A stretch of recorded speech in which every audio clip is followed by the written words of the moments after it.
Hello everyone and welcome to another episode of Comic Class, the show every single week on this channel where we just geek out about comic books. And if you were joining us earlier today, then you know that today we are doing two Indy Spotlights. Earlier today we talked about Kill the Minotaur, which is a very horrifying, tense, graphic, and brutal new series from Image Comics. So let's go in the complete opposite direction of that for our second Indy Spotlight. Yes, if Kill the Minotaur is not your thing and you want something that's more fun and upbeat, then make sure that you check out Misfit City. This is a book from Boom Comics and the writer Kirsten Smith, and you probably don't know her from any other comics because this is honestly the first comic that she's ever done. However, you're sure to know her from some of the movies she's written, including Legally Blonde. Now, Misfit City is meant to have that tone and that feeling of those old teenage action comedy films from the 80s, such as The Goonies. And I bring up The Goonies for a reason, because this film actually is kind of based around The Goonies.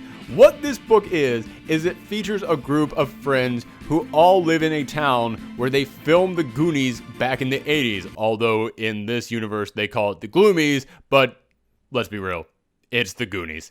And even though one of the most beloved childhood films of all time was set in this town, the real town itself, kind of boring, kind of dull, nothing really to do there, and every single day a group of tourists come into the city wanting to ask you questions about the Gloomies. They are constantly being barraged by people who just want to know about all the locations and all the secrets of the movie, including one of our characters who actually works at a museum that they had to open up to keep the town going that is nothing but a museum based around that film.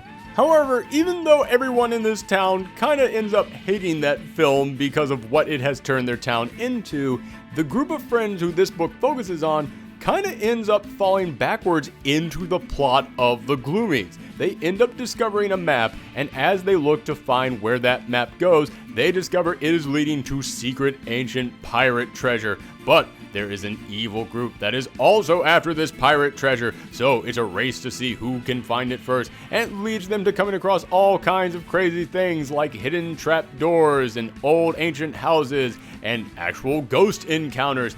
Yeah, it's actually kind of a fun romp that really does remind me of all those old films that it's trying to pay tribute to. It actually captures that tone perfectly, and a big part of that is actually the cast of this book. In those old 80s comedies, every single person in that cast would have their own unique personality, and they would have their own unique role on the team. They would have that one thing that they were special to, and they would have a personality that was very different from everybody else on the team.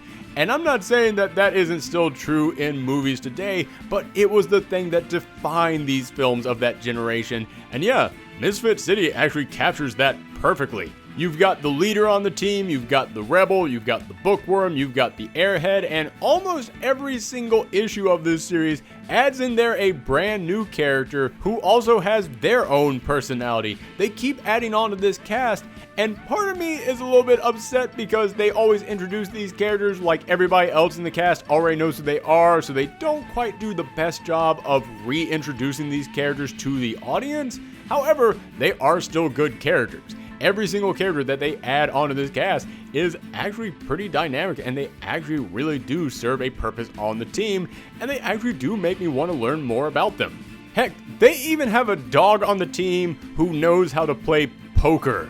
Yeah, that is something straight out of an 80s comedy. In fact, so is pretty much everything else in here. I described to you the plot and all the different things that they run across, but here's the thing. It never once feels like they're just ripping off those things from previous films. Yes, every single thing that I mentioned was a thing that you would find in those old films, but this feels not even like a tribute.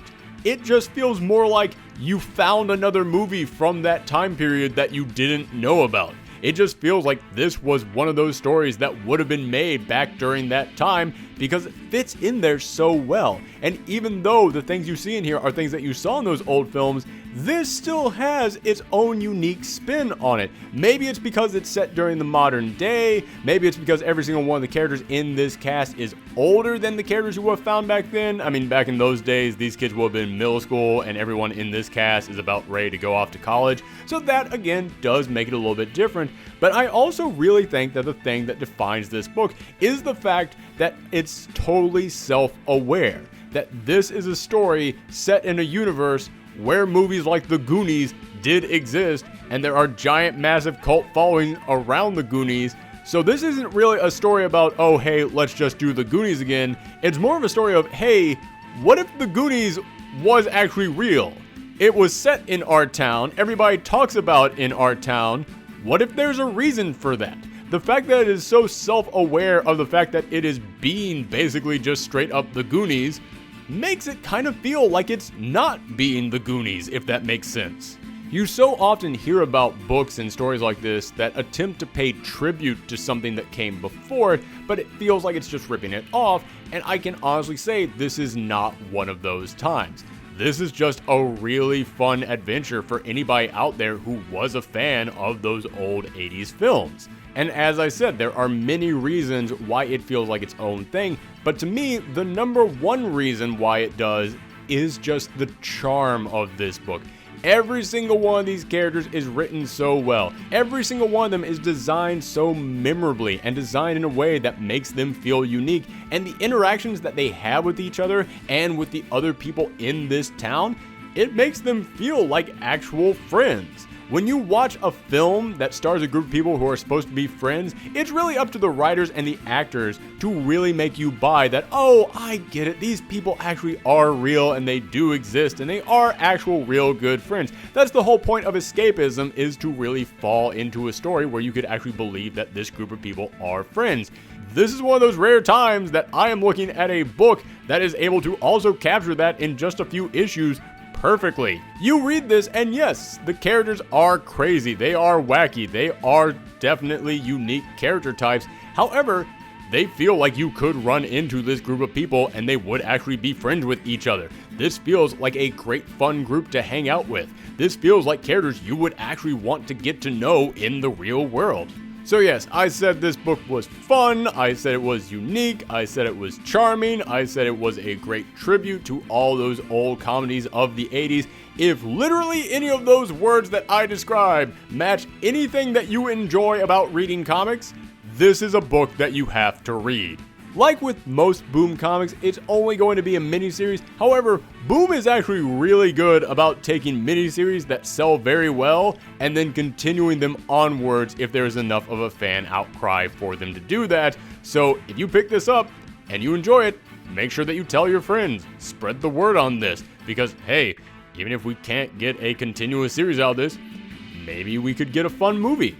But that is it for our second Indy Spotlight of the day. Like I said, we do one of these every single month, but if you just enjoy other comic book stuff, well, then we always do Comic Class every single Wednesday here on this channel, so make sure that you come back next week for another episode. Or, speaking of movies, if you want to see our movie review show, we do that on the weekends. So again, make sure you click that subscribe button and share these videos around the web. It is the best way to help our channel grow, and you can always reach me on Twitter, Twitch, and Tumblr at Professor Thorgy. If you've read Misfit City, let me know in the comments down below what you thought of it, and as always, we appreciate you giving us a thumbs up. Thanks for tuning in, everyone. Come back next time.